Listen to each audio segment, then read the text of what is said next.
every time, right? The excitement is there, how eager they are, right? How's Ignite going? Good. You're loving it? Yes. It's the best. Well, this month has been a great month. As you know, as a leadership team, and it's what we want to achieve. We want to try and bring in 10 new agents into the brokerage every month and let them kind of feel the culture. And I want to thank each and every one of you for being so welcoming and helping them learn to love the market center even that much better, and for your willingness. Let's just stay on this slide the whole time. Bucket fills. I want to fill Bradley's bucket. You can't. I was going to. No, It's my turn. but he always gets his bucket. I know. All right, Dalton, fill his bucket. More club. That's one of the best more clubs I think we've had. Topical, on point, concise, and with like actual walkaway value. I guess for those that don't know, more clubs an achievement level or a volume level based group in the brokerage, and where we get kind of specialized training, specialized events, and Bradley put one together on social media where we learned all the things not to do, so that way we don't go to real estate jail. And then we got to shoot videos. They set up stuff around the brokerage where we could sit down and shoot in front of like a green screen. So you're ready for April 1st. I'm gonna have a dinger of a video. Well, anticipating April 1st, we're just Right, gonna be yeah. liking all of your things. Just sit there in anticipation for the next 60 days. Yeah, so, and more club that don't know, it's masters of real estate. When you reach a certain level, those are the kind of masterminds. And Well, I don't even know what this is. It's a mastermind. Luke. Great Yeah, job, this- Bradley. And I will say your incredible effort is with I don't Ignite. see anybody. Yeah, I don't. Getting people in, it's been fun to be a part of. Teaching the Agreed. lead gen class was like one of the highlights of the month for me. So fun. It's not Any other bucket seeing, fills? we're just Come on. seeing their, Who are we so grateful for right now? I don't see her in the room, but I'll shout out Jen. I know, but it's that we're not seeing the view. Oh, there it I'm goes gonna right there. organize your life. That's- Leverage. That's Anybody else want leverage in this office? I know a guy, Bradley, you can't raise your hand. You and I are the leverage piece. That's the key. We are leverage. Yeah, I love it. Anyone else? Speak now, forever. All right, wants and needs. I'm gonna write it down. Hopefully it's legible. What do we have? What do we need? What do we got? Who wants to start us off? I got a duplex, Salt Lake, and 825 Fremont that just came back on the market, 485. Up and down duplex, legal, no entry upstairs and downstairs, No entry upstairs, downstairs? no. Two bedrooms up, 2 bedrooms down, 1 bath. 825. So this is right up. Right up 6,000 exit.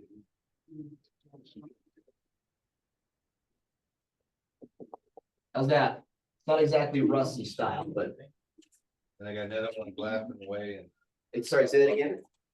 Another one where? another house in South Ogden, Glassman Way. 530, What? 530, 2,700 square feet, 3-car garage. Solar panels are paid for. 4 bedrooms, 3 baths.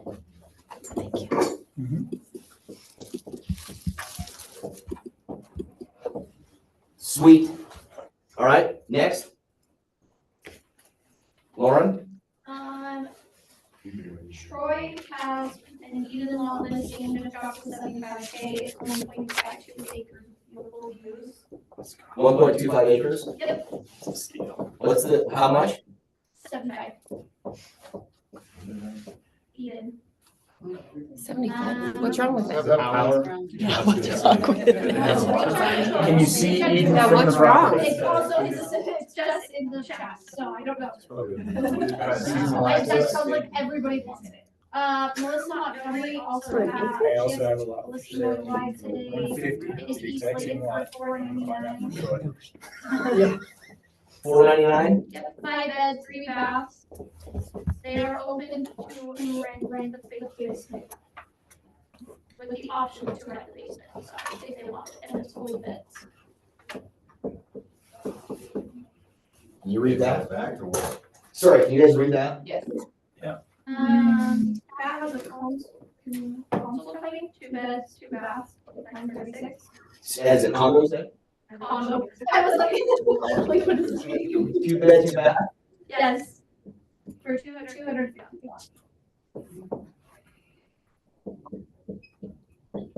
Sweet. Yes, Alice? We have two, one in Ogden, 300,000, just over 1,000 square feet, 3 bed, 1 bath. It does have solar panels, but they're not paid off. That's been a struggle. Is it under a lease or is it a? He's still paying on it. Did you find out they can swap the lease over? Oh, we've tried. Will they swap? Who's or the do you- solar company with? Could we? You have to pay it off. Yeah, and he cannot afford to. So- How long has the lease been? He still has a All right. bid on it. And details that will really help move the property, you know. They won't transfer the solar lease. Well, getting somebody to assume the solar. Right. And then we have a South Ogden condo for 260, 930 square feet, 2 bed, 1 bath.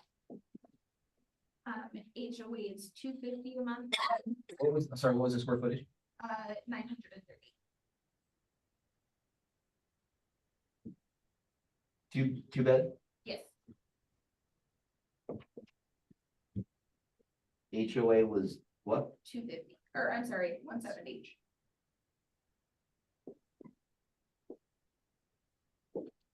Okay. Anyone else? Yes, Christie. In Washington Terrace. 2 bed, 1 bath. It will be available the end of the month, $1,200 a month. If anyone looking for Sorry, how much per month? 1,200. Oh, that's a great price. Yeah. 2 bed, 1 bath? Yeah. Sweet. Anyone else? We good? I got one. Oh, Wade, Next Wade, week, I've got one coming up don't judge me. with the top. Go on. Go on, this is bringing back flashbacks of a bad memory. Yeah. Go on. This is in North Ogden. It's a 2 bed, 2 bath. 3,100 square feet, so it's got unfinished basement. Single or double wide? We'll talk about your mom after. It is 55 and up, like community.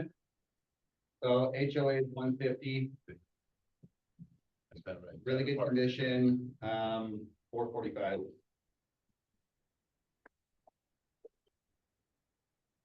Sweet. So much. Yes, Allison, go on. I have a Kaysville Rambler. It's 5 bedrooms, 3 bathrooms. We just price reduced it to 550. That's your 2-car garage. 550? What was the, sorry, 5 bath? bedroom, 3 bath 5 bedroom, 3 bath? Rambler. It's a great price.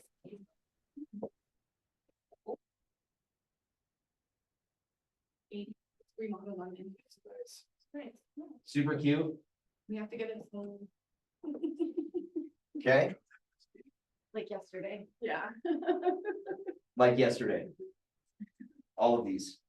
Got a couple off markets. Blaine, We have two coming Saturday. One's a townhouse in North Ogden, 3 bedroom, 2 bath. Everything's nice, new, clean. Master bath, walk-in closet. It looks like 350. And then I have a Rambler coming up in a 55 and older community also Saturday for around 500. It has a finished basement. It's the 55 and older behind Smith's there in North Ogden. how many bed bath? 5-3. For that big. Got back to back. Can you read that, Bradley? Yep. Sweet. He's the only one we really Yeah, care we have about. that play. Yeah, they do all the yards. Dalton, I've got a condo coming Wednesday in Salt Lake on Broadway. It's a 540 square feet. Little urbanite, let me see, was it how many square feet? it's 540. Dalton, your teasers and marketing on that looks great, by the way, Thank you. on your social media. That's Thank been- For those that don't know, if you know where Uppins is, it's right there up in Market, Cabuto's, forget the name of the Belgian waffle guy, but like it's walking distance to the Delta, it's walking distance to everything downtown. And it's a super cool location. So bring me a buyer, love to do it. How much? We're gonna list it 4 even. How much is the HOA on that, Dalton? It's 220 something, but there's an assessment on it that we can negotiate with the right deal to just pay off the assessment, so you don't have to pay the extra 200 a month. Sweet. And then I've got a Saratoga Springs coming some point. Oh, that's a fun drive. It's 3,300 square foot, 5 bed, 4 bath. 3,300 square foot, so. Yep, 3,300, 5-4, 3-car garage. It's finished basement, landscaped in those of you that know that area at all. Everything is new, so nothing is basement finished landscaped. So if you got that buyer that wants to live in that area and doesn't want to have to deal with all of the hassle of buying new, let's go. Let's say 650 right now. Cool. And they can design their landscape. Landscapes in, no, they don't have to do any of that nonsense. That yeah, there's $150,000 worth of stuff they don't have to do. Was it a finished basement? You said it's finished.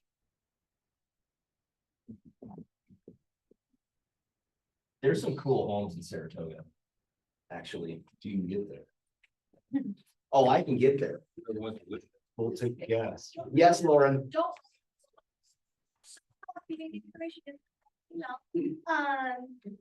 But the lead needs a buyer from Saratoga to Draper under 650, must have a view and a large kitchen. Davis. Dalton. Count. Reach out to Dalton. Tell her to reach out to Dalton. Right meow.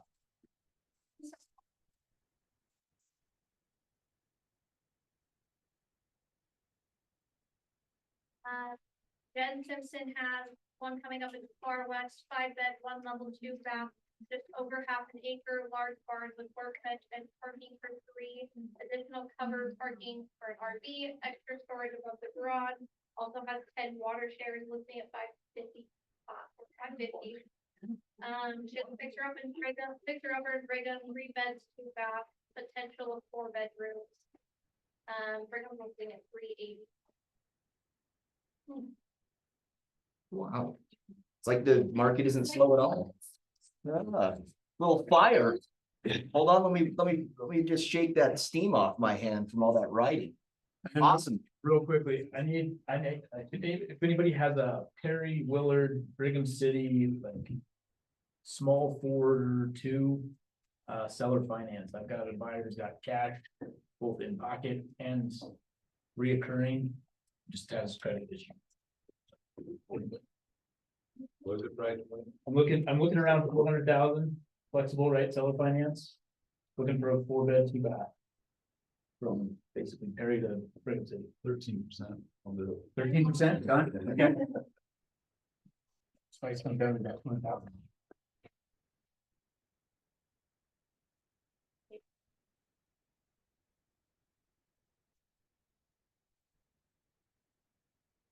Need a whole portfolio up to 50 million. Portfolio of 50 million, I got. Need somebody with a portfolio. I might know again. Luke just saying words or? Don't fall asleep back there. Are we done writing stuff on the board? Yes, Sean.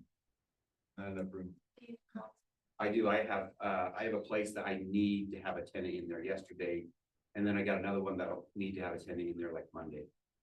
Hey, tell us about it. West Haven, 3 beds, 2 baths, townhome, 1 car garage. It's in that meadow subdivision. I believe that was Nelson originally. Then the other one is in South Ogden. It's a 2-bed, 1 bath, and it's an upstairs unit of a duplex. How much is your South Ogden one? What was your question? South Ogden, how much? South Ogden, I'm not sure yet. It's gonna be cheaper than the other one. The other one, if it's a friend or family member, I'd probably do it for 17, but I was asking you. The other one's probably gonna be something like 13. Cool. Awesome. This is exciting. What a great start to the year, Christy. Sorry, one more I forgot. I have actually a client that is renting the top of their. Oh my gosh, you guys. The top floor of their house. Thank you. I cannot talk. 3-bedroom, 1 bath, 1,800 a month in White. Anyone looking in White for a rental?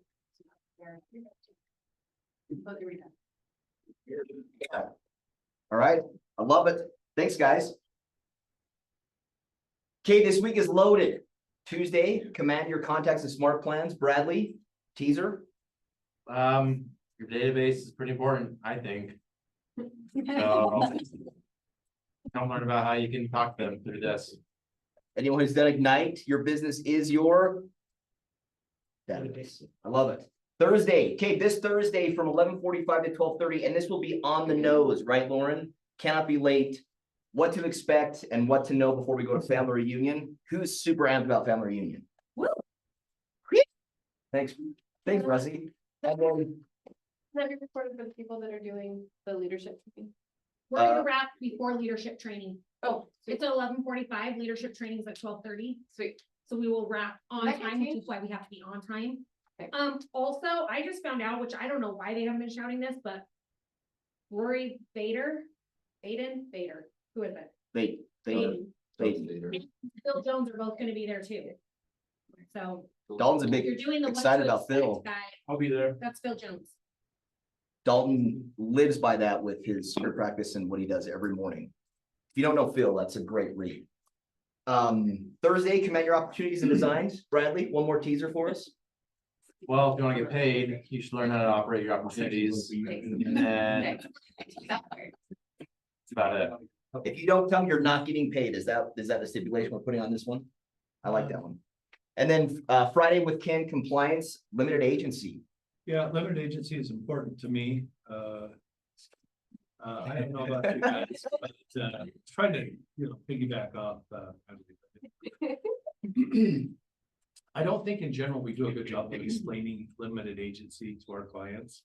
So that's what this is for, is to get a better scripts and understanding and dialogue behind limited agency. Perfect. Is that a CD? No, just a class. Just a very. So, and Monday power ups. So everyone, if you don't know, every morning, the leadership team, the staff, we get together and have a 9 a.m. to typically 9:30 that we plan out our day, motivate things that we're grateful for, and we fill in with our big rocks. Every Monday at 9 o'clock, we're opening up to the entire office. Anyone that wants to participate for a high value, get your week started off right. This Monday, Kaylee's actually going to be providing the power. Yeah, you should definitely put that on your calendar. So if you want to get in, see what the excitement is all about, we'll bring the fire, promise. All right, I want to give bucket fuel to Dalton for every morning, 8:59 to 9:25 script practice role play. And if you want to get into his advanced class, that you have to reach out to Dalton directly. That is limited seating, just because it's very purposeful. And from what I understand, after that script practice role play, you guys get immediately on the phones into your database. Yep. So you want to start growing that and building that. Great class to attend. Ignite this week. I'm going to try and go to as many of these as possible. I know. I wanted to really badly.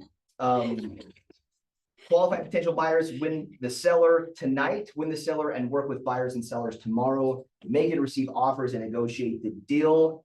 Get to the close and plan your future. Closing it out. Who's graduating Ignite? I hope so. Yes. I love it. Let's go. This is a CE class, a core CE class. Anybody that wants to attend, this is Thursday, February 27th at the warehouse. Battle of the Buyer's Agent. Get your BBA signed every time. Yes. Blaine. So just real quick, so it's a really cool venue in Plain City. Wade can attest to that. It's 2 hours of core CE, they let it be now. There's gonna be food, there's gonna be drink. It's literally straight across the street from Fremont Highway. You'd never know it's back there. It's like a flag lot back there. Anyhow, it's limited at 75 people. That's all that it'll hold. And a plug for Jessie, I don't think she's in here. Invite other realtors to it. She got all excited yesterday. She's like, I invited somebody to one of our classes and they came and now they're signing over with KW and now they're in my downline and I'm gonna make profit share off of them. Like, yeah, that's kind of cool, kind of how it happens. But anyway, this is a good one, especially with it being offsite. It doesn't feel super KW and it's core CE, so there's value to it. So invite other recruits or agents that you know and get them out there. Lane, I have a question. Mhm. Someone asked last time if they would still get credit for this, even though they already took the last. They will get credit for both hours and core because it is a new class and has a new number and everything else. So yes, they will get credit again. Do you have the actual address? Yes. Thank you. And if with a lot of luck and help, we can possibly turn this into a KW event. Right. I'm kidding. Yeah. Back by popular demand, this was a big hit. And so we're doing this again, March 30th, a builder panel. Who went to the last one? What did you guys think of it? Good. It's good. So, and I think next time we'll have a scan for it, but yeah, that's March 20th. Put it in your calendars. Who's all set? Speaking of which, who signed up for the Tony Robbins event at the first part of March? Okay, cool. Hey, sorry, one thing on that one you guys do have to come talk to us. That's like very, very invite only. So I do want to have a conversation with you about it. It's not just a free for all. That one will be capped at 50 people. And you can bring a client or two or a couple with you, but we are kind of screening that one because we're very limited space. We'll create They it. need to call you. Should we? Yes. Okay, have a conversation. Call with Blaine. Alex. Yeah, true. Yeah. Don't call Blake. Yeah, don't Call call Alex. He's not gonna really think about it. Wait, there's a builders meeting? This is crazy. Bradley, can you change the slide, please? It's not. All right, place your bets on family reunion. This is, yeah, I see the shove in the back there, Wade. You're going. We're making it happen. Me and the drum. I purposely got a clean bed, so you can't share a room with me. But Why not? we'll find something. bed. I'm not the biggest guy. I actually just wanted a room with just a rollerway bed, but they wouldn't offer that for me, so. Sleep on the couch, whatever, let's make it happen. I'm actually super excited, especially now that Phil, like that thing recently announced and this stuff that's happening, it's gonna be incredible. Our Thursday event, we need to take over the region on Thursday. Let's bring your A game. Here's some of the ideas of some of the breakouts, and you guys have access to this through your command. You can go into further detail with this, but obviously Tuesday, Wednesday, Thursday are gonna be absolutely incredible. I'm excited for Jamie. State of the company and Gary's vision on Tuesday is gonna be awesome. Jamie and things, and we've both gotten responses. And so now we're gonna start tagging her with our book and saying, where we meet you for signatures, Jamie, because she's responding to us. Wait, isn't the regional gala on Thursday? Tuesday. It's on Tuesday. Is it Tuesday? That's why I was confused on your Thursday. Yeah, it's Tuesday evening. Don't listen to me. Read what it says up here. I am wrong. That rarely happens, but in this instance, we'll go with that. We are, so as an office, we decided they are going to have some of the breakout sessions digitally. And so we've bought the subscription to hold it here. So anyone that cannot make it to family reunion, these are the ones that will actually be playing, and it's not going to be recorded. So you have to attend live in person. And we will, as a leadership team, there'll be snacks, little breakfast things. Okay, so it does start at 9:45, not 8:45. So, Awesome. yeah, so Tuesday, the Gary Vision speech, and then the breakout. So anyone that can't attend, it will be live here. If you do want to have access to your own, if you can't make it to the office, you can scan this and get your own digital family reunion for $129. But if you can't make it, yeah, plan on being here in the office and there'll be plenty of people here. We also have other agents that are not KW agents that may come and participate in this. So let's make it a big party, anybody that can't make it here. Does everybody need to scan that? You good?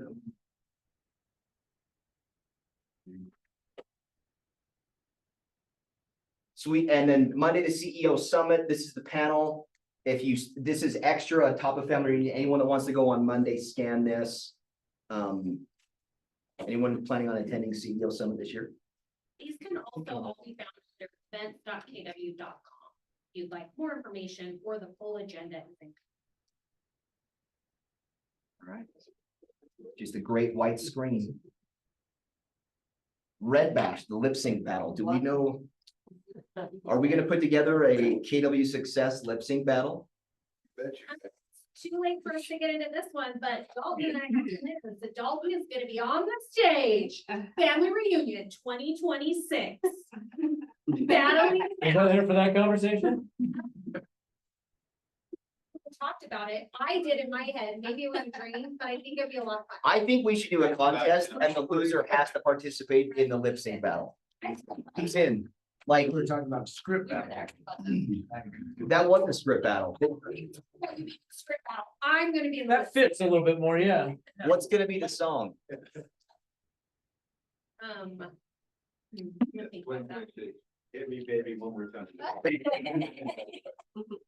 Jolene. I'm gonna go with, all right. Megan Agent Camp. And moving. And C. Mega Agent Camp, the tickets are starting now at $9.99. It's not in Austin, it's in San Antonio this year. So the River Walk, we can all participate in that, enjoy this. Mega Camp is going to be awesome. Anybody ever been to San Antonio before? Great food, not the funnest city of all times, but we're gonna make it fun. Which kid is there? You Go visit him. Yeah. I will take you guys, well, you're taking Go yourself, craft some berries. it's the best Mexican restaurant ever on the river. Yeah. Which one is it? I can't remember the name of it, but I will Google it and find it, and I'll tell you next time. I know where it is. You're speaking your love language. You're gonna take me to the best most Yeah. Mexican restaurant Yeah. ever. And then we can hold hands on the river. Let's have a contest. Who puts on the most weight in Vegas for that week? And then who puts on the most weight at Mega Camp in San Antonio?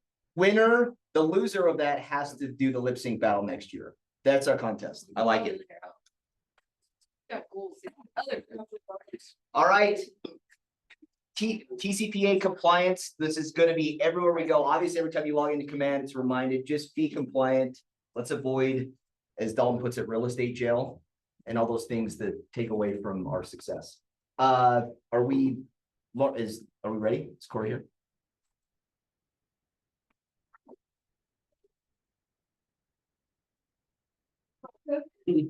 Corey, We just met. This is Corey Wayman. welcome to the show, Corey. Come on up, brother.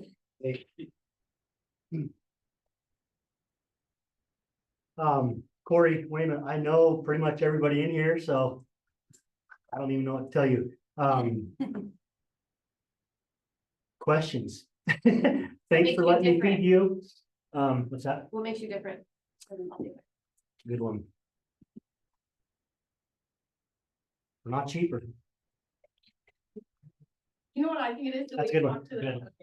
What's Like, that? the way you talk to my people, like you don't scare them. It's more like this is part of home ownership. We were talking about that this morning. Our ability to adapt to your different buyers. Old, new, first, investor, money, no money. That's a big one. We can literally tone it up or tone it down with pretty much anybody you send us. I think that sets us apart. Yeah. I really do.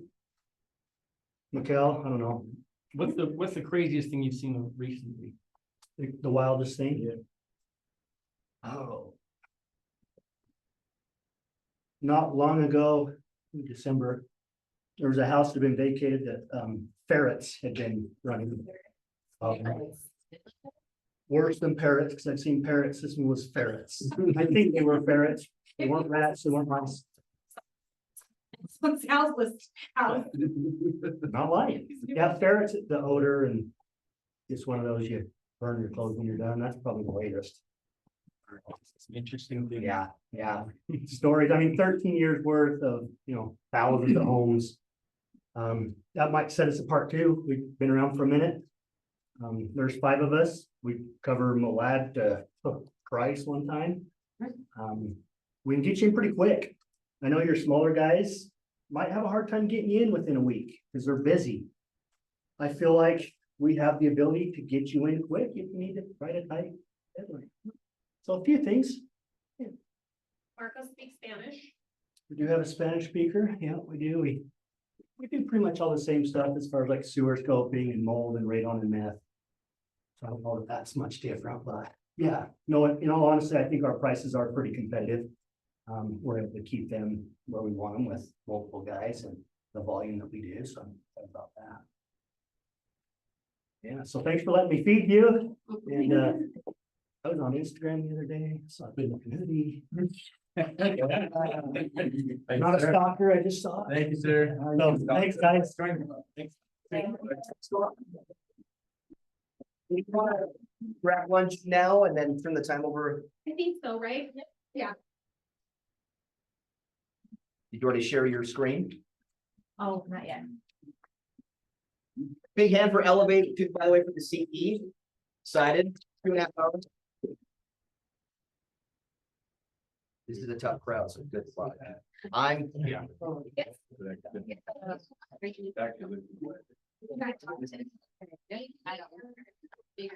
congrats, dude. Excited? Show? Yeah. I stopped in this. I got. Oh, you're good, man. You're here.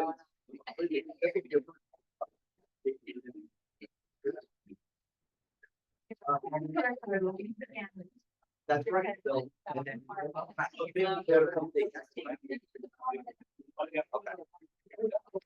Good, man. I'm so excited for you to be in front of you.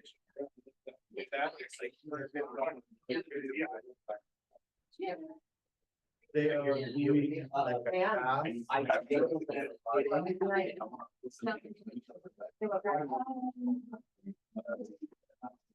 I really like my cheddar jalapeno.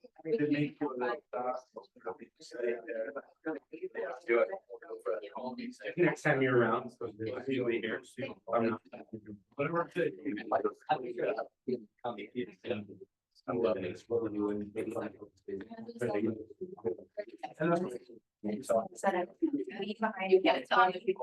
One in the room. At least about this hour. Do is figure out how you can put the marketing dollars out of it.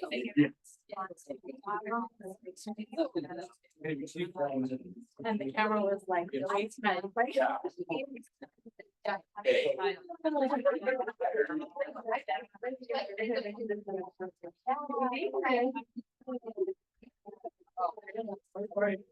I don't bake. They like. So often. Like I have to start my. Yeah. That's why I like it. I told Paul you were making. Yeah. Like, no way. It's so good. I added a little bit more still, so let me know. Wait. Because there's plenty of filling in the, like I looked at, the last one I'm making. That course, that sounds like. Yeah. Okay. Yeah. Every time I open it, depending on the weather, like where you actually are, it's like a fan. Yeah. That's like a Google, Yeah, just like an hour. like, plug in. I had to reset my food reform with the color. I just got the computer and I figured it out. Like reset it, you know?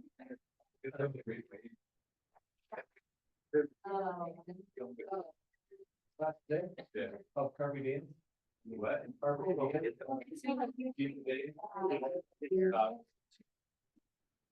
What's the?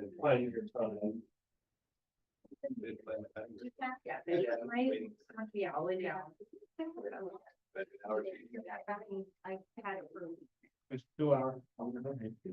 I thought I changed the settings halfway through, so we would be.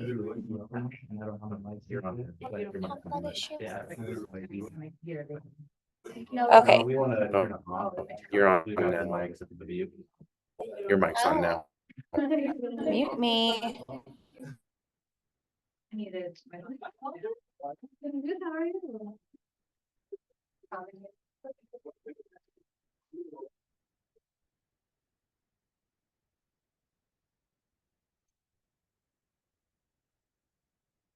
What are you talking about eyeballing me and Wes? Yeah, that was one. You're running, running. Because I knew it didn't mean to. No, it wasn't. Yeah, you were like eyeballing Woody and You have to put shorter in here. I'm ready to eyeball it down. He was laying it up, Joe. Okay. Thank you so much. You already. When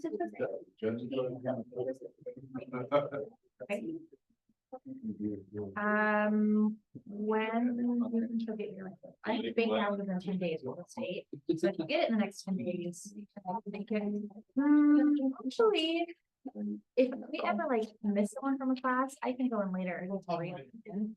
So once you get your license, yeah. Yeah. As soon as, yeah. I'll just support it. Yeah, as soon as you get your license, I'll make it part of the onboarding process. What her number? I give you for that? Yes, we'll get, yeah, make sure you get that. I'll get you handled. Thank you for the.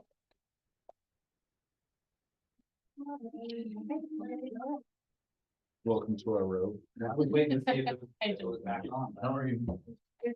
Good. Well,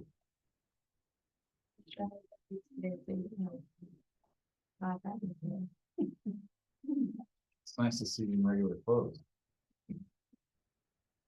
Who are you talking to? I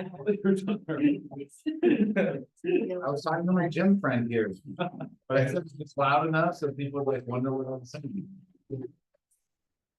Office and had a discussion with me and popped out your left ear pod. AirPod. Oh, that you yeah, he posted on me. You're here.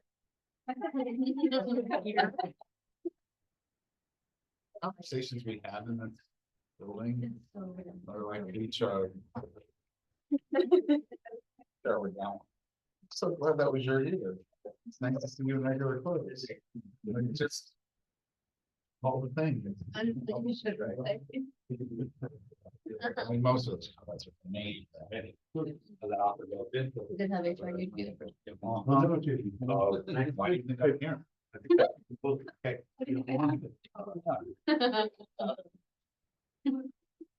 I brought some stickers for you guys. You know, like our realtor hats that we do. We've got the realtor stickers. You put them like on your laptop or your phone, or somewhere people see them. I'm gonna put them out here by the food. So I want to, if you guys want to grab some on your way out, everyone's asking me about real estate. They're conversations, right? I'll put them out here. I think it's a leg issue. You have stumpy legs, is that what you're saying?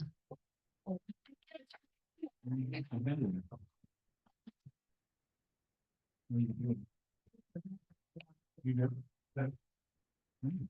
Okay.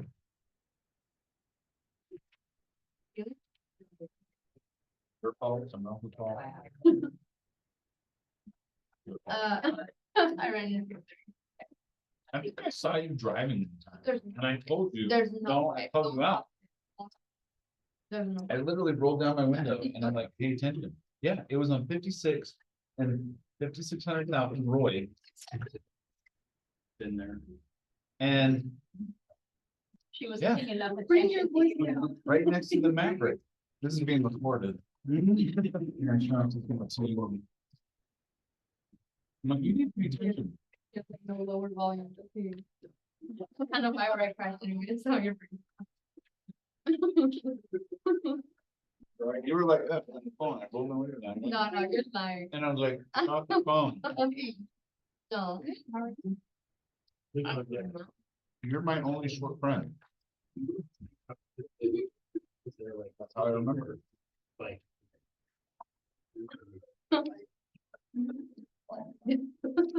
No, but really, truly, I remember it was like. I think I do remember that, but that was a long time. What? After we get Just think if you would have taken that advice. Long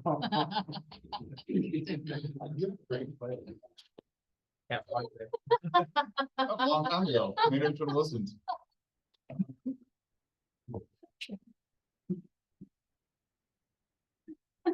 Okay, are you guys okay if I get started while you eat?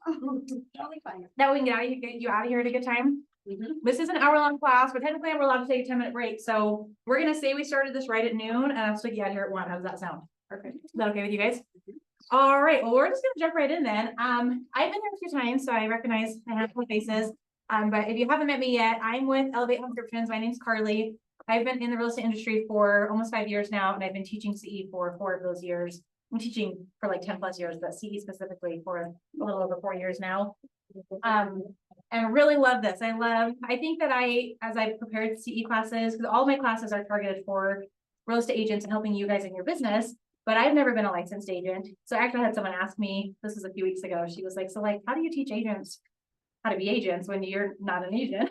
As part of creating a lot of the classes, the studying and like interviewing other agents and the podcasts and the books and the like, all the things, I probably have researched how to be a successful agent more than a lot of agents have researched how to be a successful agent. Just putting that out there. So today's class is all about time management / self-management. How do you guys have a successful business without it just completely overtaking your life? Because this is an easy industry where it can just like take over everything, and you can work 24/7 and you never get a vacation, you never get a day off. And I always say one of the nicest things about being a real estate agent is the flexibility, right? Technically, right? Like you can kind of work whenever you want. You don't really, unless you're with amazing Keller Williams, who has a lot of accountability here, but like you can kind of do what you want when you want. You don't have anyone looking over your shoulder.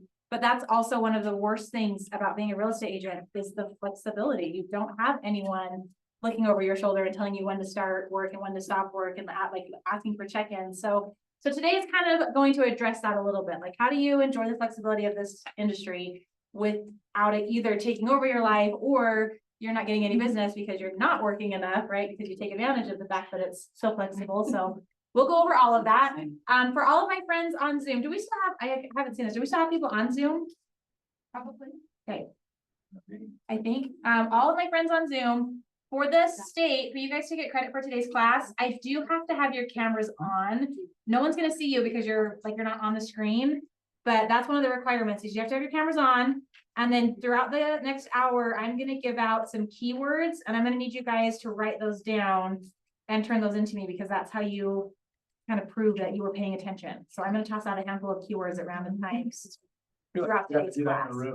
Yeah, so like you guys will hear, but if you're here in person, you don't have to give me the keywords, but if you're on Zoom specifically, you guys will have to give me some keywords. That way, if I get audited by the state, I can prove that you were paying attention. That's what that's for. Do you have a sign-in sheet for us? I have a QR code at the end, so we'll have you right at the end as we're wrapping up. You guys can fill out, fill out a little Google form so that we can get credit for today. All right, I like my classes to be pretty open discussion. I don't want to talk it at you guys for the next hour, so please be ready to like share experiences, ask questions. Let's talk about how this really applies to you and your business, versus just, like I said, me just talking for the next hour. Okay, before we get into your business plan, we really kind of have to talk about what you want out of life first, because what we fall into is we create a really great business plan, and it's going to require us to work like 40 to 60 hours a week, and we don't leave any time in our schedule for anything else. And what happens to us when we do that, when we're working all the time and not doing anything else? Burned out. 100% we get burnt out. So we have to talk about what you want from life as a whole before we can really break down what you're going to do with your business. So what are some things you guys like to spend time on outside of work? What are some hobbies, things you like to do? What takes up some of your time? Baking. Baking, love that. Okay, what else? Gardening. Gardening. Grandkids. Grandkids, family, love that. Anybody else? Yeah, I heard the gym chat earlier, right? Going to the gym is important. Snowboarding, you need time for that. Traveling. Yeah, we like to travel. These are all great things. So when you're thinking about some of these things that I spend time on, like if you want to bake, how much time does that typically take? Like start to finish, you need to be in your kitchen focusing for. I've got it pretty down. Half an hour. That's that. Yeah, 30 minutes. How long do you guys spend at the gym when you go get in an hour and a half? 2 hours. Okay, and that's like a huge time commitment. You go every day, pretty much. Yeah. So like you've got to make sure that that's in your schedule is to be able to get that time in. Time with grandkids, do you see them pretty often? Yep. Yeah, love that. We have to make sure that we're giving ourselves time for these things that are outside of business. And then what this allows us to do is allows us to be realistic with what we can do with our business. So if I say, you know what, I want to start my day by 9 a.m., be in the office, but I want to go to the gym for 2 hours. What time do you go in the morning? What time do you usually wake up? I'm 4:45 and there, 5:30. Yeah, so, and that gives you time to get those things done and still have time for your work day, right? If you don't plan these in, and let's say you wake up at 8 a.m. and you're like, oh yeah, I think I'd like to go to the gym today before I get my day started. That means you're really not getting your work day started till like 11 or noon maybe to have time for some other things in the morning. So you kind of have to be realistic with the other things you want to spend time on, and then you can work your business into that, not the other way around, where like, okay, my business is going to take up this much, and I'll maybe have time for family, and I'll maybe have time for fitness, and I'll maybe have time for these things. You kind of start with the lifestyle you want, and then we can get realistic about how much hours we have for work. So there are 4 areas in life that we should be focusing on. This paper I have in front of you that has the 2025 goals. I'm going to go over this in like 2 minutes or less. So we're not spending a ton of time on this, but there's a lot of personal development gurus that talk about having these 4 pillars, and the 4 F's just make it too easy to remember. But if you're looking at this and you're like, well, I'm single, I don't have a family, change that to relationships, right? What kind of relationships or friendships are you building? If you don't have a faith or a religion that you're a part of, change that to like, is this my personal development time? Is this my meditation time? Is this my oh yeah, we've got a bunch more there at the end too. Some more handouts. So oh, is it not picking it up really well? Do I have to get closer to my computer? No, it's the overhead. Let me Play with that and see if it goes. So to be a well-rounded person and to have a successful life, you really have to be working in all 4 of these areas, kind of all at the same time. Now, I taught this class a couple weeks ago, and I had someone mention to me, she was like, you can't be doing all the things all the time.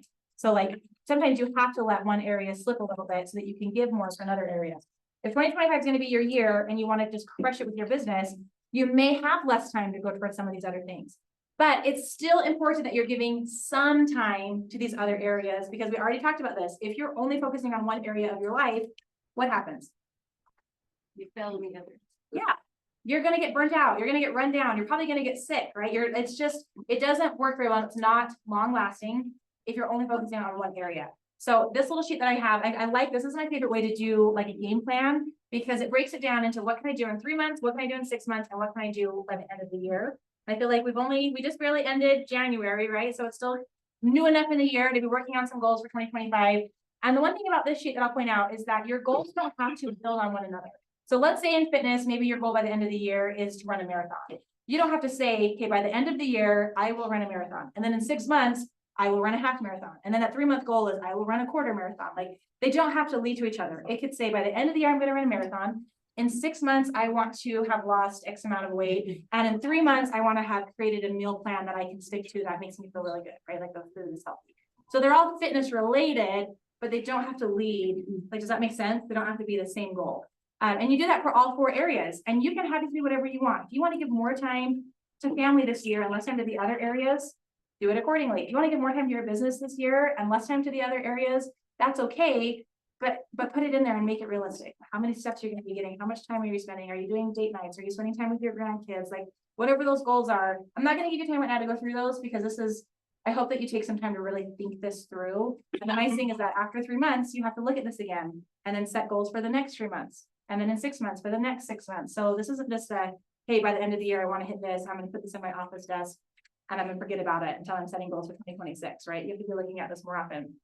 Now, what are some reasons that people don't set goals? Do you guys have goals for this year? Have you kind of already thought about what you want in 2025? Yeah. What are some reasons that people don't do that? I think Yeah, that fear of failure is real. Yep. fear of failure. Fear accountability too. Yes. They have to actually perform the tasks they achieve them. If I write it down, if I tell someone about it, they're going to ask me about it, and I better actually do it. Do I really want to have to stick to this? Yes. What else? They don't know. Yeah, that's definitely one of them. They just aren't really sure. Now, you may be going, Carly, this was supposed to be like a seize the day class, not a seize the year. There's a reason to there's some rhyme to the reason here. you have to know where you're headed and have these goals so that each day you can look at what you're spending your time on and go, okay, is this getting me where I want to go? If you don't have an overall plan, then what does it matter what you do each day, right? If I don't have any goals for my business, then who cares if I marketed today or even talk to anybody? Who cares if I sat on my couch all day eating a bag of Cheetos? What's that redneck comedian sitting on a beanbag naked eating Cheetos? You know, like, you guys know what I'm talking about? The point is, if you don't have these big goals, it doesn't matter what you're doing your time, right? If you don't have any fitness goals, who cares if you go to the gym? If you don't have any family goals, who cares if you're spending time with people that matter in your life, right? You don't have any goals in like personal development, who cares if you're working on growing yourself? So you have to know where you're headed and what you want from life so that you can focus each day on the little baby steps that get you to that point. Now, every goal that you set has to have a reason for why it matters to you. If you set a goal without really like a reason, have you guys ever done that where you set a goal just because it sounded kind of fun, but it didn't really have like real meaning to you? Let's see if you had nods. A couple years ago, I created one of these vision sheets and I put on there that I wanted to be able to run, I think it was 10 miles. I was like, you know what? This is my year. I'm gonna be a runner. I'm gonna run 10 miles by the end of the year. I hate running. Like I hate running. I would much rather do just about anything else than just like put my feet in the pavement and go for a run. So do you think I actually ran 10 miles by the end of the year? Hell no. I think I made it to like 3 before I was like, why am I doing this to myself? So you have to have a reason why that goal means something to you. There needs to be some emotion to it. Is anyone here willing to tell me one of their goals this year and tell me why that's important to them? You want to share? Lose 15 pounds to have the energy to keep up with my kids. Hey, I love that. Now, when you picture yourself 15 pounds lighter, feeling maybe probably a little bit better, a little more energized, what kind of emotions go through you when you're thinking about that? Like you've done it. That number's on the scale. Happiness. Yeah. And peacefulness. Yeah, you feel good, right? Exactly. There's that emotion, that excitement there. Is anyone else willing to share the goal you've got this year? Justin and I are doing the DC Peaks 50 and the entire 50 miles. It's gonna start with the Ogden Marathon and go to the DC Peaks. Because we were losers last time, we didn't finish. And we're gonna finish it this year.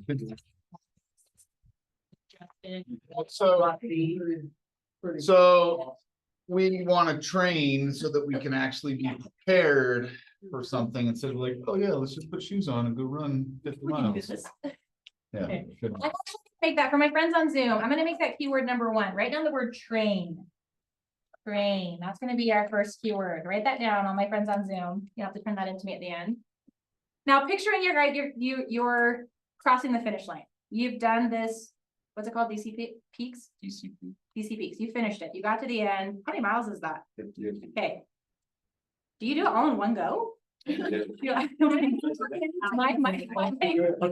is low right now. So Yeah, you completed it, right? You've crossed the finish line. You've got people there cheering. You're exhausted. Your legs hurt. You're cramping. You're sweating. But you get your feet across that finish line. How do you feel? I would fall.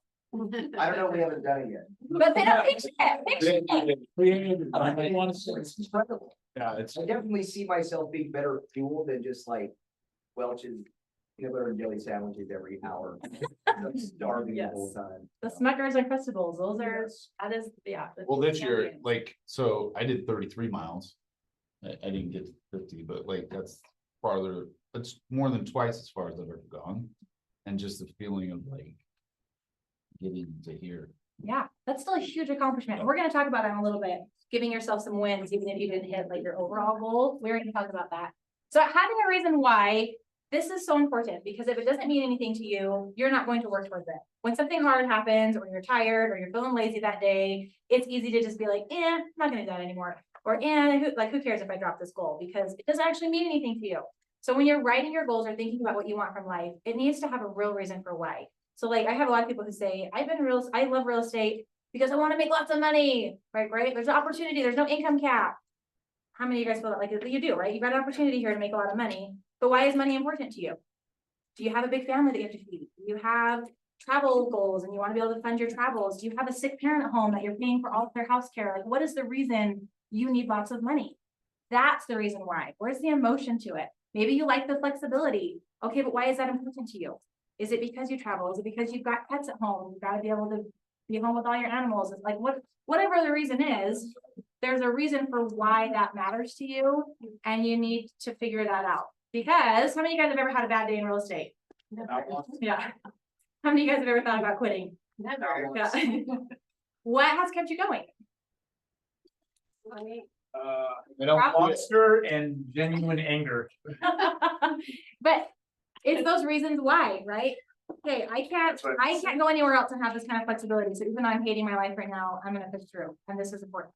I can't go anywhere else and have this type of, you know, no, I don't have any income cap, and that's really important to me because of my large family at home that I've got to feed. And so this is why I'm gonna push through. On those tough days, having a real reason for why this matters is going to push you through. Now, one thing I want to point out here is that success looks different for every person. So, actually, I just want to ask, what does success look like to you? Give me a couple people to answer. What, like, when do you know you're successful? Like, I've arrived. I don't have to go to work anymore. Okay, love that. When you can retire early. Love it. Okay, anybody else? I call it to do what I want when I want with the means that I have. Total freedom. Yep. Yep, I love that. Okay, anybody else? Mine's similar to Sean's. Yeah. Do what I want, whenever I want, with whomever I want. I'm not have to worry about it, right? I've got the time I need, I've got the money I need, I can be with whoever I want. I can pay for my friends. Be my friend. I love that. You're going, you're not worrying more. For some people, if your level of success is just like, hey, I want to do 3 deals this year, right? If I can do 3 deals this year, I do real estate part-time, that's success to me. That's great, because you've got other areas in your life you're giving your time at this time in your life. If success to you is I want to be the top 1% agent in Utah, and I'm going to grind this year and put my nose to the ground, then that's great too. Success is going to look different for everybody. So as we go through the next few slides, I want you guys to keep that in mind. There is no one size fits all. Like, I can't get up here and say, hey, if you guys all do X, Y, Z, and you schedule your day, you know, ABC this way, you're going to be successful. Because your success looks different, right? Somebody may say, well, I don't want to work 40 hours a week and have to like be always stressed about where my next skill's coming from. And somebody else may say, like, you know, I want to work 60 hours a week because I'm super dedicated. And that's okay. Everyone's going to be a little bit different, and your level of success is going to be a little bit different. So take what we're going over today and apply it to what you want. How much time do you want to spend on this? What does success look like to you? Where are you headed? What are your goals this year? And kind of personalize it to you. Okay. Love it. Any thoughts or questions on that? Okay, we're gonna keep going then. So I love this quote. Have you, oh, there it is. Have you guys ever gotten to the end of the day and just been like, what the heck, right? Like, did I, like, I feel like I was busy all day, but what did I even accomplish? That happens to a lot of us. You get to the end of the day and you feel like you had no control and you're just putting out fires, and like, you just like, don't even know what got done. We're trying to avoid that. Now, it's not going to be complete. There are days where there's outside forces, things happen, right? You've got kids that are sick, you've got somebody else that needs your attention. Maybe you get a flat tire on your way to a listing, and so you're a little bit later, you have to miss it and reschedule. But there are days where things happen. We have to give ourselves a little bit of grace. But for the most part, we can kind of control what happens. How do we control what happens with our day? Scheduling, thank you. Planning it, right? You have to plan, you have to schedule it so that you, at least to a certain extent, know what you're going to get done that day. Is there any difference? Somebody who's super successful versus somebody who's not successful, do they have any difference in how much time each day they have to work with? No. So what is the difference? Why did someone over here use 24 hours and get successful, and someone over here use 24 hours and didn't? What they do is intention and task. Are they doing the right activity, and are they intentional? Yes, intention is huge. Do you have something? We say they control what they do. Yeah. Do you think somebody that's super successful is like, you know what, I'm just gonna get on social media, and then like 2 hours later is like, oh, I guess it's probably time for me to get off social media. I just controlled for 2 hours, right? Maybe they do occasionally, but probably not every day, where they just like, no, I'm just gonna fly by the seat of my pants today, and I'm gonna hope that success finds me, right? I'm gonna get up in the morning and I'm gonna read my morning manifestation, and then I'm gonna go sit on the couch and hope that somebody calls me and needs my business, right? And I guess that's one way to approach it, but we're all given the same amount of time. It's just what we do with that time. Unless, if you're a parent, does anybody here have kids who are 8 years old or younger? Some people. So they've done studies on how much time we each have each day. If you're looking at like I'm doing some time for fitness, I'm doing some time for work, and I need like 8 hours of sleep. They like did some math on all the hours. If you've got children who are 8 years or younger, you actually have 3 hours less each day than somebody who has older children or no children. Weird. Because they need your time. Hey, I can't find my jacket. I don't know how to tie my shoes. Can you put toothpaste on my toothbrush? You know, they're just, they need an adult. And so they do suck up a lot of time. Sounds negative. They love you. They need your time. Suck the life out of it. They really, For 8 years. yes. It slowly gets better. It gets more expensive. And then they hit the teenager.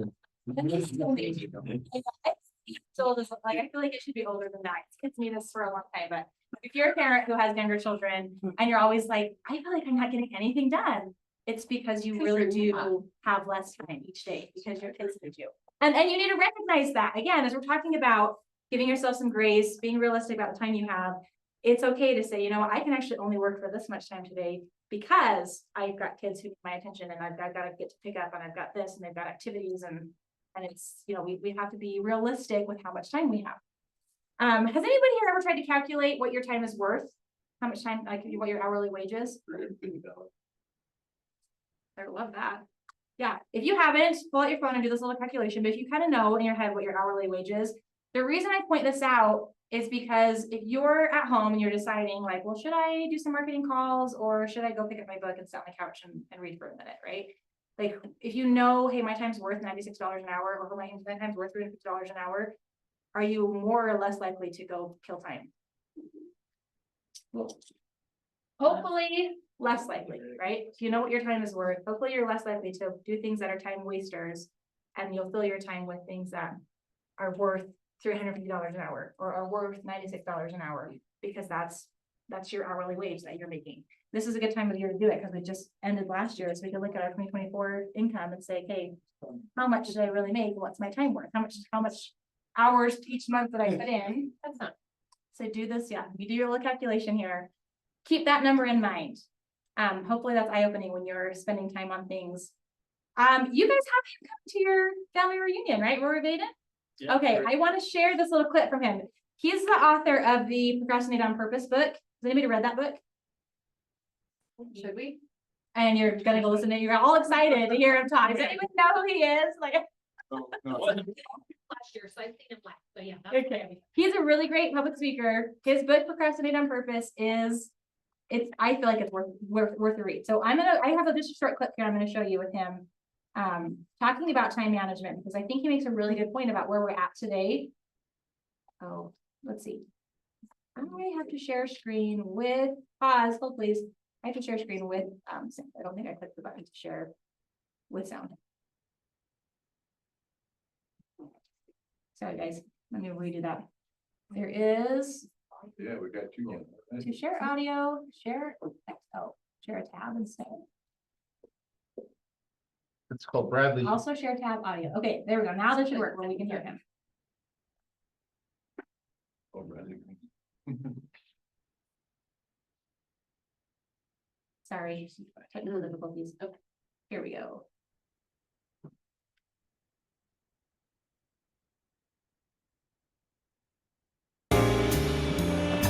There we go.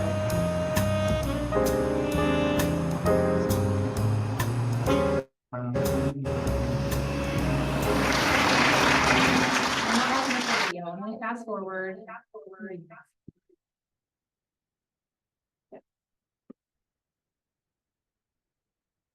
Thing that you've ever heard about time management is all logical. Tips and tricks, tools and technology, calendars and checklists, it's apps, it's all logic. What I realized in that moment from a 2-year-old is that today. Well, I turned my own speakers up because it wasn't playing from anywhere else. Do we have sound on in here?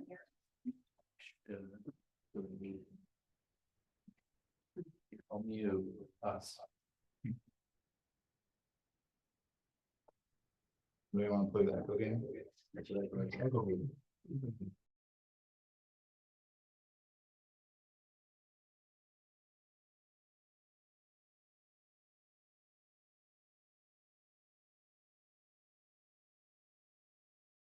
Today, time management is no longer just logical. Today, time management is emotional.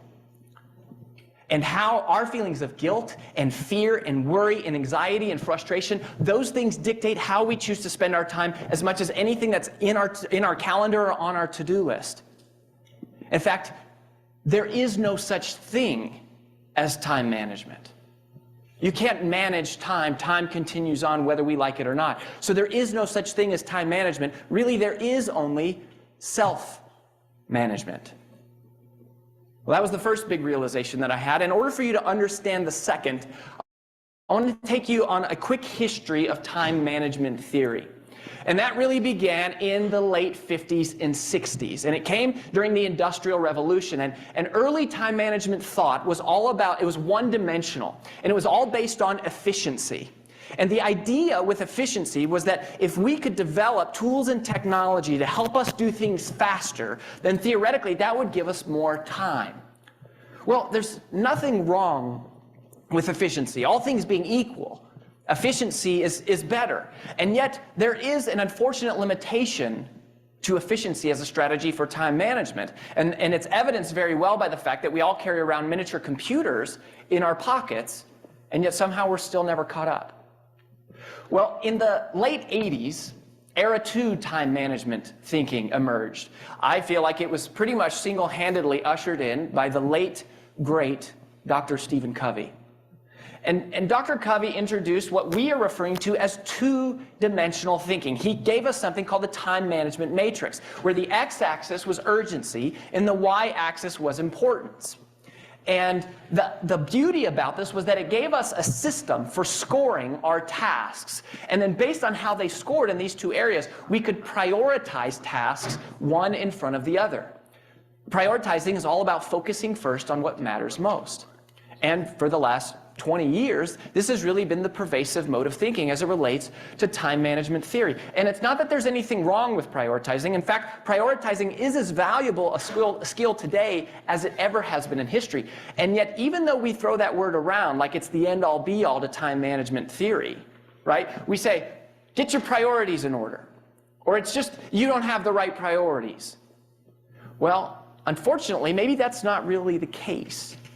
Because there is a massive limitation to prioritizing that nobody ever talks about, and that is this. There's nothing about prioritizing that creates more time. All prioritizing does is take item number 7 on your to-do list and it bumps it up to number 1, which is valuable in and of itself, but it doesn't do anything inherently to create more time, and it does nothing to help you accomplish the other items on your to-do list. I mean, if you think about efficiency, efficiency is kind of like running on a hamster wheel. And if you think of prioritizing, it's really about borrowing time from one activity to spend on another. It's kind of like juggling. And that really describes the way that we even talk about time. I'm juggling a lot, or I'm trying to balance a lot. And in that paradigm, there's only two strategies. One is to do things faster or to do more things. And that is what the world kind of feels like, right? How does it feel to know that really all we are is a bunch of juggling hamsters sprinting towards an inevitable crash landing? You cannot solve today's time management problems with yesterday's time management thinking. What we've noticed is the emergence of a new type of thinker, somebody that we refer to as a multiplier. And multipliers use what we call three-dimensional thinking. While most people only make decisions based on urgency and importance, multipliers are making a third calculation, which is based on significance. And if urgency is how soon does something matter, and importance is how much does it matter, then significance is how long is it going to matter.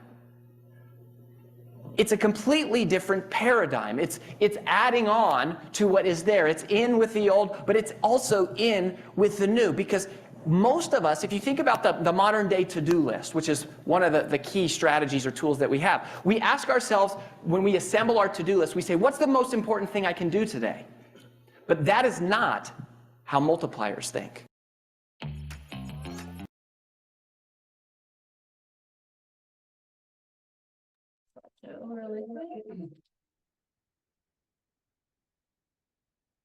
What did you guys think about that video? Okay, I'm gonna mute myself. Are you muted? Yeah, I muted out. Is that good? Thank you. Okay, what do you guys think about that? Is he right? Is he wrong? Do you agree with it? I agree. Yeah. So he says, the video goes on, it's like a 20-minute video. He goes on to talk about how we base things off of significance and what are some things that we could be doing today that actually will give us more time tomorrow or the next day or down the road. And as a real estate agent, what are some things that you guys could do now, maybe today or tomorrow, the next couple of days, that would benefit you down the road and take something off your plate? Maybe it's not the most important urgent thing today, but if you get it done, it's going to be a benefit down the road. Leverage. Systems. Yeah, creating systems. We talked about database earlier. Tim was talking about database, using your database. That's a huge way. If it takes a long time to put a database together, especially if you haven't like updated it or you haven't been putting people in as you meet them along the way. So to sit down and go, okay, I really need to revamp my database, that can be kind of a daunting task. But once you have a nice clean database, how much more time do you save down the road? Tons, right? Yeah, tons. It's so much easier to market because you've got that put together. So I want to talk to you guys about your systems. What do you guys, how do you plan out your day? What do you use? Paper planners? Calendar. Google Calendar, love that. Does anyone here still use like a paper planner? We're all with the times? Okay, perfect. We're all on something digital, which is great. When do you guys plan? So weekly, morning, evening? You like just do the next day, the next few days? What does that I like? do it for the week and then I realistically look at it each night. Okay, look at what you've got the next day. I love that. Does anybody do it the morning of? No, because the morning's period. Yeah, it's crazy. It's not ideal. Night before seems to make a little more sense. Okay, I love that. And how do you determine when you're writing out what you've got on your schedule? How do you determine, do you guys know these acronyms, the HVA versus LVA? You guys heard those? So it's a high value activity and a low value activity, or there's some things that are just a straight up time waster. How do you guys know when you're looking at your day and you're putting things on your to-do list or you're putting them in your calendar? How do you know what's a high value activity versus what's maybe like a low value activity for you? If it's gonna move the needle forward or make me. Urgency or impact. Yeah, I love those. I love those two things. If it's going to move the needle forward, so if it's going to help you bring in more business, that's a high value activity. If it's like I'm picking up the phone and I am making phone calls, that is a high value activity. What about designing your business cards? Nope. Yeah, Makes you happy. Time waster. Yeah, if you're never going to use your business cards, that's 100% a time waster. If you know you love to hand out business cards and you like having them in your pocket at all times, and that's a tool that you really do utilize, it still may be a good thing to have business cards, but I would label that as a low value activity, right? I had an agent, I used to do real estate coaching years and years ago, and I had an agent that I was checking in with me for our weekly check-in, and she was like, okay, I got a babysitter. I went to the office on this was like a Wednesday. I was there for like 3 hours, and I designed my new website and designed my business cards. She was like so proud of herself. Waiting for that check. Right? I was like, but like, did you talk to anybody? Did you give your business cards to anybody? No, but she was so proud of herself because she checked it off her to-do list, right? It feels like you're being productive. We all fall into this trap of doing these low value activities. Why are low value activities typically easier than high value activities? Because they're not hard. Yeah, they're more comfortable. Is it hard to maybe pick up the phone and like discipline yourself to make X amount of phone calls for the next hour? Yeah. Is it easy to sit in front of your computer and clean up your database for a minute, right? Like, yeah, your low value activities are typically things that are more attractive because they're easy. They're in your comfort zone typically. It's something that's like, well, it's on my to-do list. I need to get this done. I fall into a lot. If I work from home, a lot of times I'm like, okay, my kids are at school, my youngest is at daycare for a few hours. I really just need to work. And it turns into like, oh, I just like hurry and put dishes in the dishwasher. That could run while I work. And it's like, oh, but if I could just like hurry and put a load of laundry in, then that could run while I'm working. And then as I'm on my way to the washer, I'm like, well, I need to hurry and pick up all this crap. I can't focus anyways. And then like my hours go by and I didn't actually get any like work done. I got all these things checked off, right? I'm like really happy because they're done, but I didn't get my high value activities done in the time that I should have done them. So I want you to pay attention to that as you're scheduling and as you're planning. Take a look at what you're putting on your list. Like what's on my docket for today? How many of these are actual high value activities? How many of these will bring in business versus how many of these are things that are just like will make me feel good to get done? And we still have to leave room for those. Again, that goes back to giving time to everything. I need to get the dishes done. I need to get my laundry done. I like to have time to read my book in the evening and just like turn my brain off for a minute. And those are things that they make me happy and they're really good to get done. But if I'm only doing those things, am I going to have success? No, I will not, 'cause I'm not doing any of the high value activities. So now that we've discussed that a little bit further, I would love to know, what are some things, like if I asked you tomorrow, you gotta go do 3 or 4 high value activities, what would you put on your schedule? I just want to make a comment. It's not only doing your high value activities, but it's doing it when you're in high state or in peak state. You don't want to save your high value activities for later in the day if you start to crash at the end of the day. So it's matching your, I don't know what you call it, circadian rhythm or whatever it is with the activities. So you're in peak state when you're doing your peak activities. Save the low value activities when you have a lower energy state in the day. Exactly. Have you guys ever heard of the term eat the frog? Yeah, it's kind of just like that. If there's something you don't necessarily want to get done, but you know it's gonna be beneficial, just eat the frog. Just get it over with right there first thing. And then you've got the rest of your day to do all the other things because you got the one most important thing already over with. Yeah, just get it going. Because how much easier is it? Let's say you get to 5 or 6 at night and you're like, well, I didn't do some phone calls, but everyone's probably making dinner now and they're home. I'll just do it tomorrow. Right? So much easier to give yourself those little excuses, and I'll do it the next day, or I'll touch base with them later, if we just keep pushing it off and pushing it off. So like I said, if you guys had to pick a couple high value activities, if I asked you like tomorrow, what are you gonna put on your list of things to do? Call your database. Yeah, make some phone calls. Follow up. Follow up with people. Yep.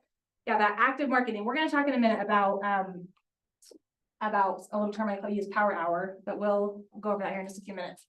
So one thing, and I put a huge plug in for your morning. I am a morning person and I love mornings. Is anybody here? Who are all my morning people? Like you wake up early, you love the mornings. Yeah, you kind of have to be, right? Yeah. Okay, love that. Whether you're a morning person, meaning you get up at 4:45, or you're a morning person, meaning you get up at 7:30, and that's when you start your day, you have to start your day a certain way to kind of set yourself up for success. So should you be looking at social media or your emails first thing when you first wake up? No, please don't. They actually say within the first hour, you should not be looking at social media or your emails. Like don't jump into work right away. It messes with your circadian rhythm, it messes with your stress levels, like it does damage to you. What do you do in the first hour? Do you like just jump out of bed and you're ready to get going because you kind of slept in, or do you give yourself a minute to like, hey, I'm gonna wake up, I'm gonna go do my things? What does your guys' morning typically look like? Drink coffee, go to the gym.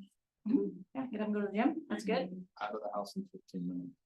Yeah, that's me. I'm like, okay, if I can sleep in even like an extra 5 minutes and still get to the gym on time, like I'm gonna take advantage of that. Drink my pre-workout on the way because I want to get those extra few minutes. Do you guys have a set time for when you start work each day? No. As of 2 weeks ago, Dalton gave me a specific time of 9:29. You are starting work. Yes. And that can be flexible. Like look at your daily schedule. Maybe today I can start at 9 a.m. and maybe tomorrow I can't start till 10 a.m. because I've got something in the morning, right? That's okay. Give yourself some grace, but knowing this is when I'm starting work, like I need to be done. And what does that do for you? If you have a set time for work, what does that do for the rest of your morning? Yeah. You have to kind of get everything else done by that time, right? If I want to start work by 9 a.m., that means then I've got to be out the door by 8:30, which means I have to have breakfast and be dressed by 8, which means I have to have my kids ready by this time, which means you kind of work backwards a little bit. So if you give yourself a set work time, then you know, okay, that gives me this much time to do the other things outside of work. And then I have to drop those because it's go time. I'm focusing on my work right now. So giving yourself time in the morning for you, do some meditation, do some scripture study, do some exercise, go on a walk, whatever that looks like for you, give yourself some time. How much better is it when you wake up and have some me time before your kids get up? Yeah, versus if they come in and they're jumping on you, mom, it's time to get up, right? Well, mine are up at 3 and I'm wanting to sleep in the bed. Oh no. I'm sorry. But yes, it's way better. Yeah. Yeah. Yes, unlock it. Okay, deal. Kick them out. I'm gonna come to you guys for some parenting tips. So giving yourself the time in the morning. There's been a lot of studies that show what you do in the first hour when you wake up sets the tone for your whole day. So be really, really treat that time like it's precious. What I do in the first hour, this is like me time. This is time for me to, and actually when you first wake up, you're the most creative. So if you are like, I need to work on a marketing campaign, maybe get up, wake up, drink a cup of coffee or pre-workout, whatever it is, and then sit down in front of your computer while the rest of the world's asleep and work on maybe like a marketing tactic because your brain is more creative first thing in the morning. Don't get on your social media, don't get on your emails, don't hop on Pinterest. Don't start the things that make you stressed. Give yourself some time to like be ready and then take on the day. Do you guys have any thoughts or questions on that? Okay.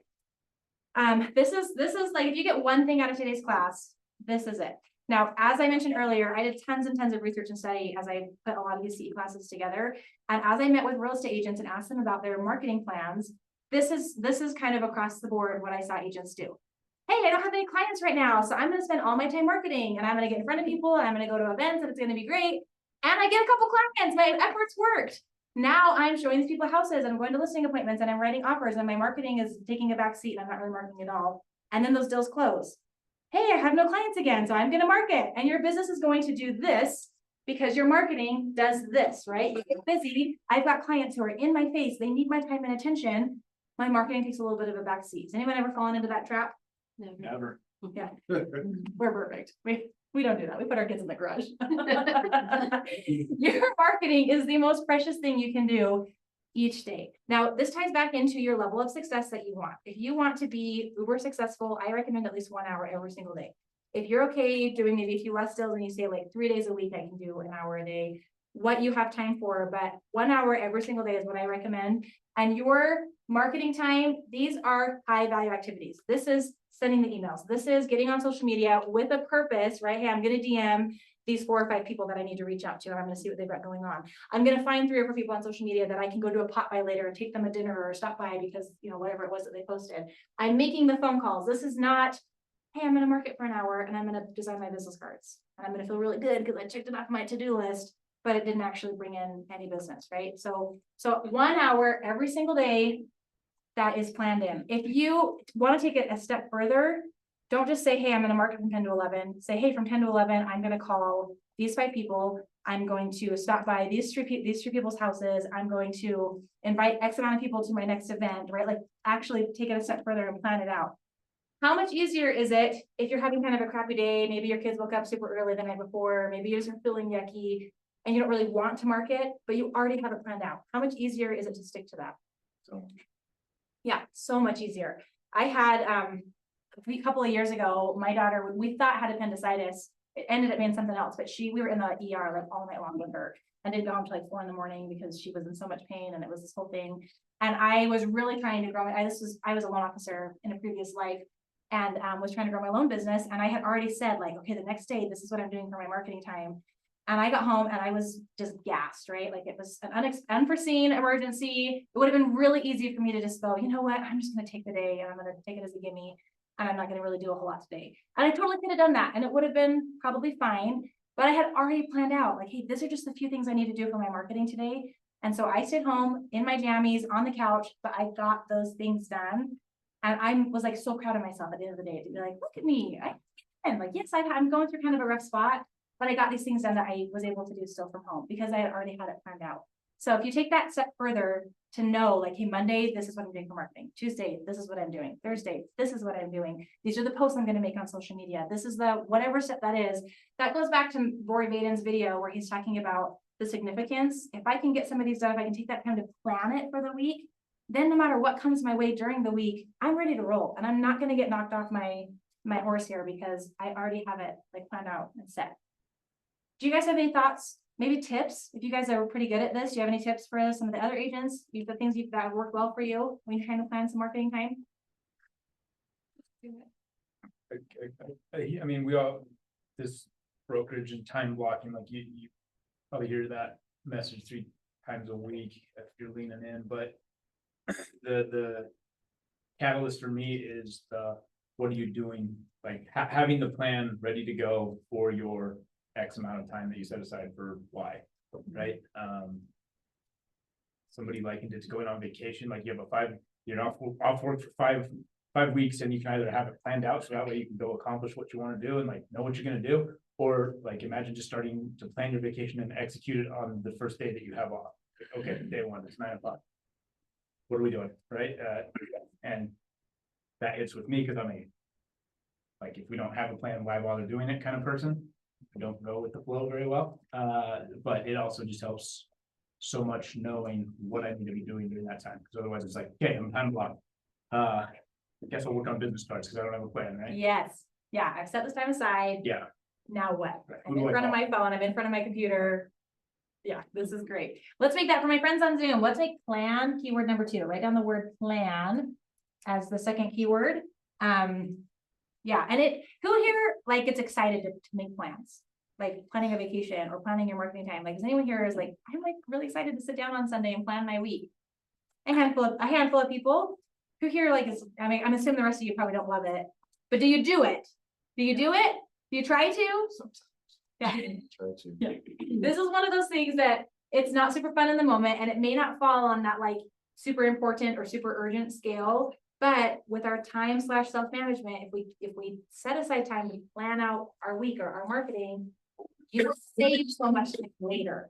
So like if you plan out your social media, I know you guys are super great on social media. Do you plan it out? Yeah, sorry, I caught you right as you're making a little side conversation. Do you plan out your social media or each day are you like, what do we want to post today? I have no idea.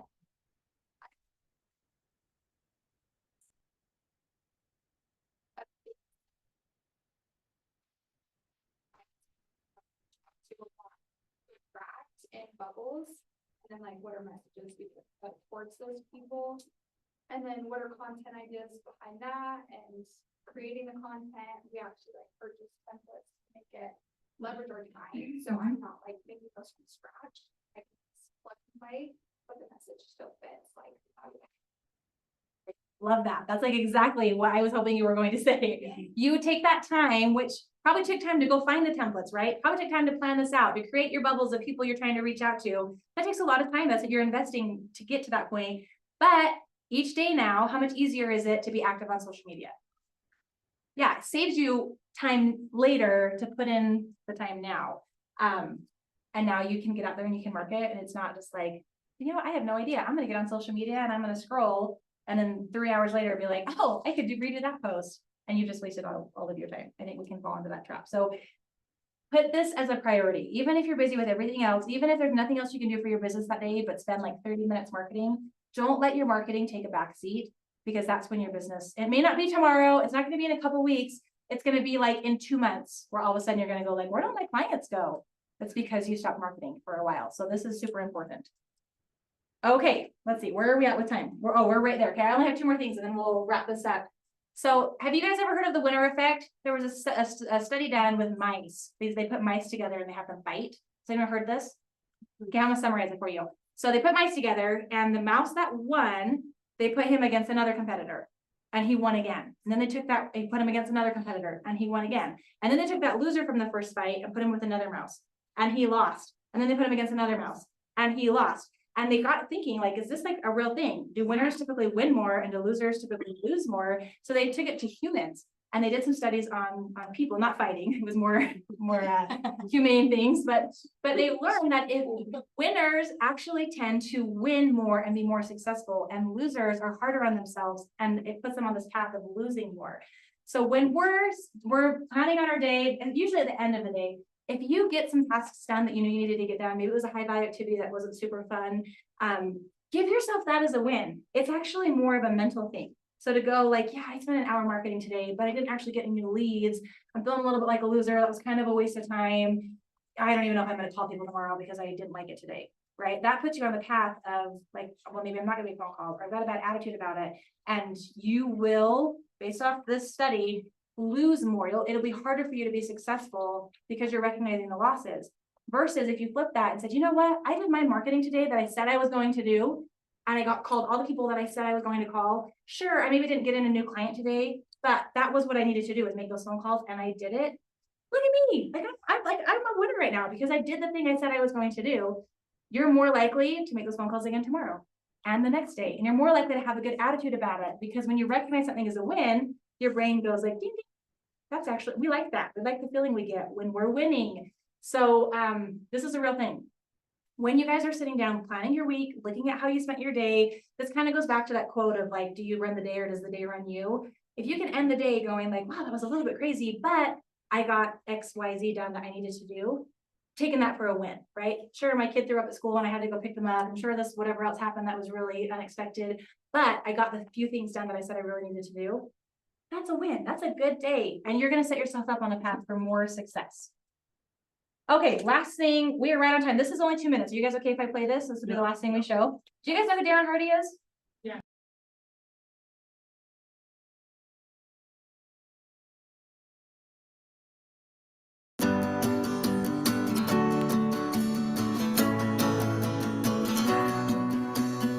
There is one force in your life that makes everybody equal. Each of us has exactly the same amount, no matter if you are rich, poor, black, white, male, female, Muslim, Catholic, Republican, or Democrat. How you handle this and treat this force is the single most important contributor to the income that you will have and the lifestyle that you will lead. This is why Jim Rohn called this the single greatest secret of the rich. What is this secret? The management of time. Rich or poor, we all have 24 hours a day, 7 days a week, and 365 days a year. Time is life's most precious commodity, and how it is managed separates the rich from the poor. And really, as you know, you cannot manage time anyway. It's marching on with or without you. The only thing you can do is manage yourself within the confines of this 24/7, 365 matrix. Time management is really about self-management. When I spent time with Dr. Oz, who we profiled on the cover of Success more than once, I asked him for his secret on how he manages his time. He was the right guy to ask. At the time, the guy was performing 250 open heart surgeries a year, was the chairman of surgery, a director of a medical program, a prolific writer, the host of his own 5-day-a-week TV show, also a devoted husband and father of 4. A time management question seemed pretty appropriate. What he said was one of the best distinctions on time management I have ever heard. He said, "It is not about time management. It is about energy management. The things you do in your life should give you that zest for life," he said. He went on to explain, if you're doing a good job at efficiently and effectively using your time, but you're doing things that drain your life force and zap your joy, what good is really being done? You will immediately know if you should be spending your time on something, whether it gives you energy or it takes it away, end quote. Your self-management task is to spend more time on what gives you energy and to guard against, eliminate, or delegate, or mitigate your time on those things that take energy away from you. As an investor of your time, you want to look for ways to get a better return on energy, a better ROE. Think about it. What are the things you have to do today that drain you of energy? And what are the things that you get to do today that give you energy? And how might you better guard against, eliminate, delegate, or mitigate your time on those things that take energy away from you? Share your thoughts about that challenge in the comments below.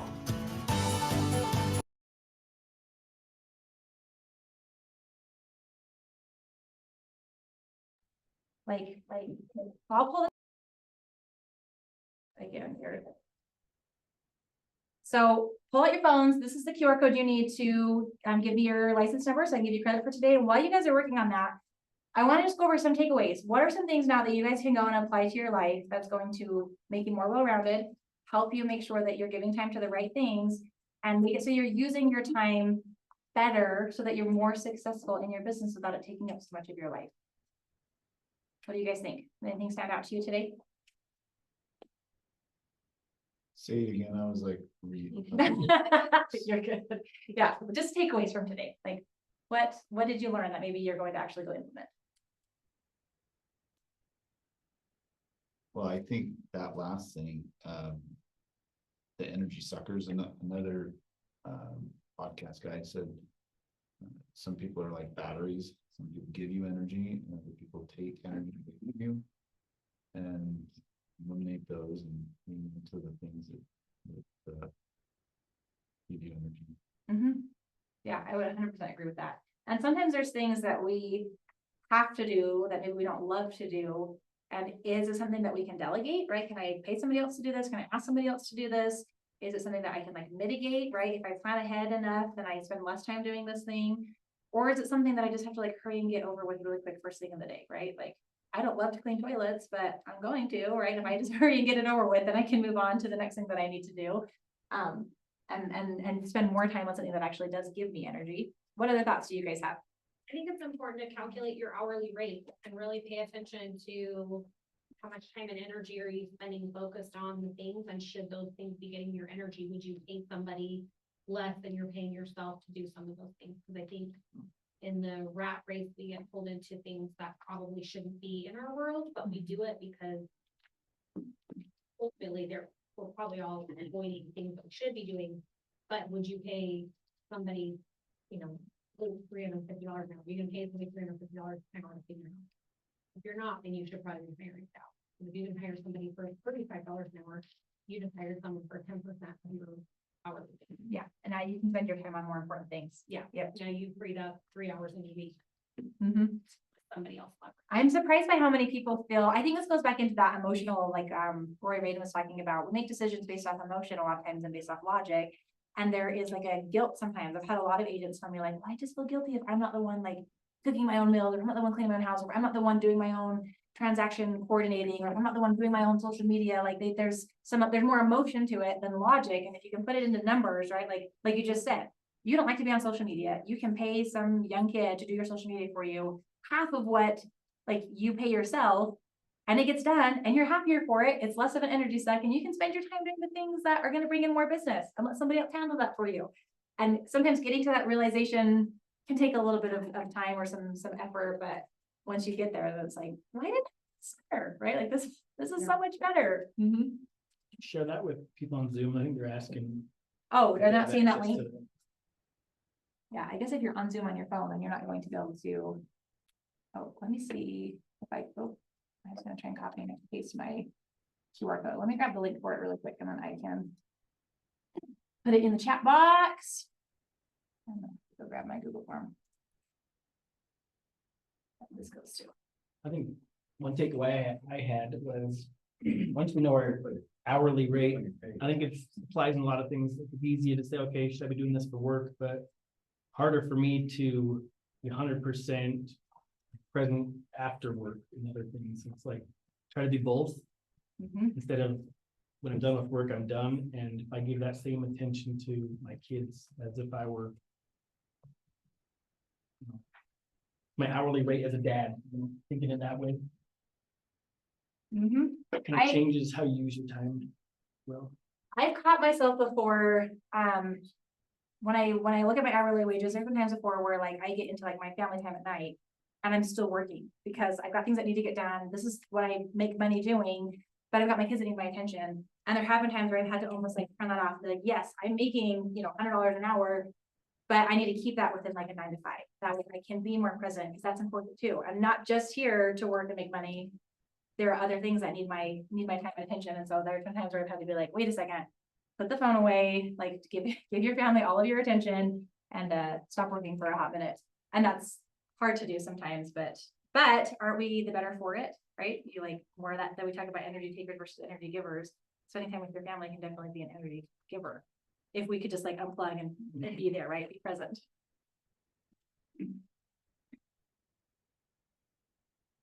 Okay, did everyone on the? Okay, I'm sorry, just looking at our chats here. I think we're good there.